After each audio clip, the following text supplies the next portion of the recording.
Hello, in this video we're going to talk about setting up your YouTube channel. If you want to know how to create a YouTube channel, well then click on this link just here, because YouTube's got its own guide and it's way clearer and it's always up to date. So check that out and make sure once you've done that you come back here, because what we're going to go through is some of the kind of finer details, just setting up so that it's ready and safe for you to use with your community.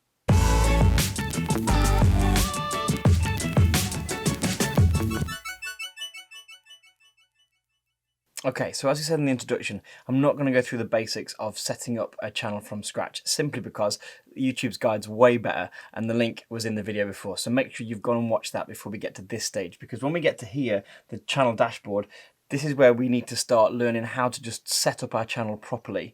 Now, obviously, you could just carry on straight away as it is by default. There's a few things, particularly as we're using it for services, for things potentially involving young people, that we need to make sure is set up correctly and is set up safely, and that makes it look awesome. So if you have a look at the screen, there's a few things that we want to start doing. The first one is get a logo here. So you'll see we've got a nice little logo just up here, and it looks really, really cool. Big shout out to Naomi for sorting that out. There's a link to her work and her website at the top of the channel. But it says there, view your channel on YouTube. Now, if we click here, we will see what our channel looks like on YouTube. So we've got a couple of things that make it look a little bit better. First of all, this header image just here and this little profile picture just here. The first step to editing your channel is to edit your profile picture. And of course, from here, you see it says edit profile picture. You can click on there and click edit. Now this will take you to a separate page, because this actually is about your account or your brand account. So you see I've got my two icons there. You can upload a separate photo and select it, and then obviously it will appear as your logo just here. If you go back to your channel, and again, you can always view your channel just here, you'll see as well in the top right hand corner is a little picture icon, and that gives you an option to upload your channel, upload your photographs. We uploaded this really cool photograph here. And we've got that one. You'll notice here though, this is really important. It shows you how it's going to look on various devices, because of course people are going to see you on TV, they're going to see you on a mobile, and they're going to see you on desktop. Now if we had just put it in default, we'd cut all their heads off, and that wouldn't look very cool. So if you just make sure you click adjust the crop, you could maybe extend it a little bit. We'll put it in just to make sure that those faces are in there. Let's go on devices preview. There we go. You can see on the web now, we can see all their faces. TV still looks great. Mobile still looks good. Click select, and then we can make sure we can see everybody. It looks really cool. Now, obviously, there's nothing here yet. It says upload a video to get started, and there'll be another video, which there'll be a link to up here, showing you how to upload your first video. But for now, we need to go back to our channel settings and make sure that we're sorted and set up correctly. So we go back to YouTube Studio. YouTube Studio has just gone through a big update, and this is its current kind of format. It's really cool. I think it'll be here for a while. You need to head down here to the settings icon. And in here, I'm just going to show you all of these options and what we need to be putting in to keep them safe. Currency, you don't really need to worry about this unless you're starting to monetize your channel or do advertising, and that's going to take a while if you're a brand new channel. So set that to the correct so that's the correct setting, but for now don't worry about it too much. On your channel, this is important. So on the basic info, you can start adding things called keywords. Now these keywords are going to help people find your channel. So we've got a few in there: YouTube, tutorials, faith, church, live stream. If you want to remove one, just take it out. If you want to put something in, so you might put service, you might put something like online, you might put something like Catholic. However you want to put it in there so it helps people discover your channel and helps YouTube know a bit more about what your channel looks like. In your advanced settings, this is very important. I would always set this by default as no, this channel's not made for kids, unless it's made for very young children. I'm not going to go through the legislation, lots of videos online about that, but each time you will need to make sure that setting is correct, otherwise YouTube can flag your account as incorrectly posting videos, and that can be difficult. You don't need to worry about advertising at the moment. In terms of your branding, you'll notice here as well, you can actually add a little logo, and you can have it displaying throughout all of the video, a custom start time or the end of the video. If you want to have it on a custom start time, that can be really useful, particularly if you have a little video sting at the start or a little intro video. You can make it come in 10 seconds, 15 seconds later. It's up to you. But for now, we're just going to keep it on the entire video. And again, you just upload it. And again, this is very important, the feature eligibility. Your default features should be enabled, but features that require phone verification are important features for you. These enable you to have videos longer than 15 minutes, so our live services will be longer than that potentially. Custom thumbnails, massively important. To be able to live stream full stop, and to appeal content ID and claims. Now to do that, you need to verify your phone number. So I won't go through the process, you just click on it, it will say disabled or ineligible on your channel if you're brand new. Go through, verify a phone number, attach that, get that sorted. And then once you've got those 2 green boxes, you are good to go with live streaming and setting up your channel properly. Upload defaults. I wouldn't worry too much about this. This just basically applies this to every video, but of course when you upload a video you can set them video by video, and that's probably easier. In your advanced settings there's a couple of things that you do need to change, however, and this is super important. The first one, comments. Always, I would advise, select hold all comments for review. That means that you get to check everything that appears on your channel and everything that appears on your videos. You do not want certain things appearing or attached to your content, just because we need to keep things safe for all of our users. So make sure all comments are held for review. That's super important. Make sure your language is set correctly for your location, and you can put change your category if you want. You could put it in education, you could put it in non-profits and activism. Depends what best fits your video channel.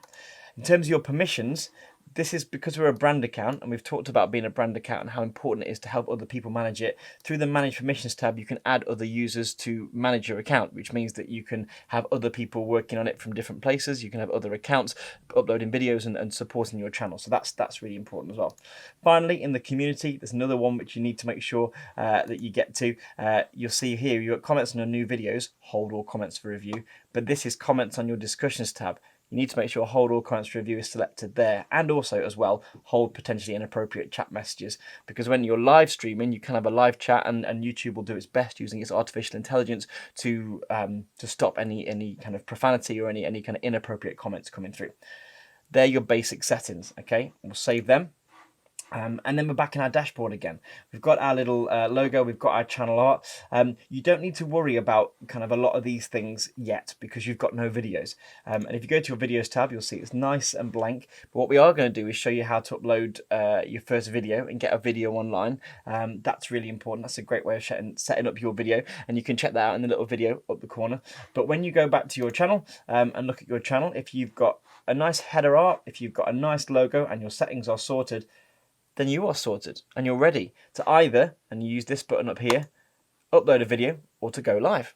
And to upload a video, we're gonna show you how you create a video and get that online and get your first bit of content on your channel. And go live, we're gonna have a separate video showing you how to do a live broadcast either from a webcam or from specialist software using something called OBS, which we'll talk about in another video. Get playing, get your channel set up, get it online, and get people engaged with it, get people connected. What you want to start doing is you want to start getting people to subscribe, and I can't stress how important that is.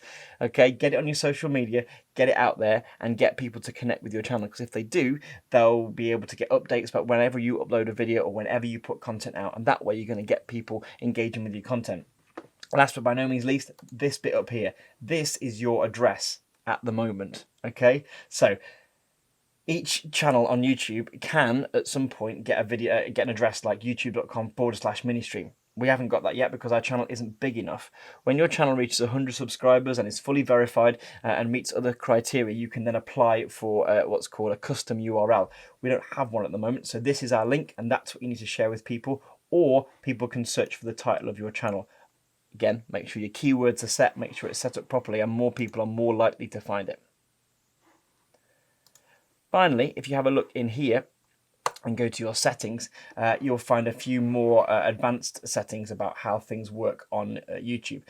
So you'll see your channel, there you go, little logo. Channel status and features is a really important tab, because by clicking here, you can then see what you're eligible for and what you can use. Now at the moment, this looks lovely because there's lots of green, and that's what you want to get to. If when you get here these aren't, it will tell you how to make sure these things are enabled. So you'll see we're verified. That means we've gone through the verification process, used our phone number, all that kind of stuff. We've got no copyright strikes. That means we've not uploaded videos with copyrighted content. We've not kind of reposted videos that belong to somebody else. We've done everything properly, which you should definitely make sure you do. We've got no community guideline strikes, so we've put no inappropriate content out there. No one's flagged our videos for anything that's inappropriate. And now look what we can do. We can upload, of course.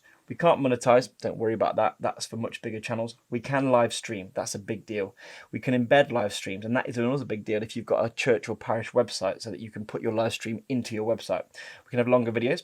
We can have unlisted and private videos. These are really useful for practicing, particularly with your live streams. Being able to post it as unlisted means no one can see it on your channel, but your friends somewhere else can watch your live streams. You can test it, you can test the sound, the lighting. So that's really, really important. Custom thumbnails, we'll show you that in the upload video.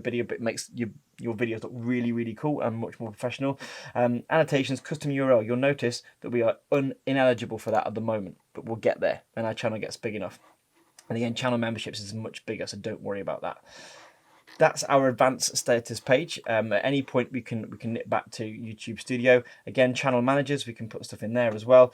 And again, I would suggest just having a click around and seeing what it's all about, seeing what options they've got to get nominated and to get sorted for, and just make sure that everything is set up correctly, because if it is, it will make a real difference. And at all times, use this little logo in here to always go back to YouTube Studio, get back to that dashboard, and get back to managing your channel. So there you go, putting a little bit of effort into following all the steps, getting all those settings right, really help lift your channel, make it look good and make it work well. And that's really important, because if it's going to be a reliable platform for you and your community, it's got to be done right.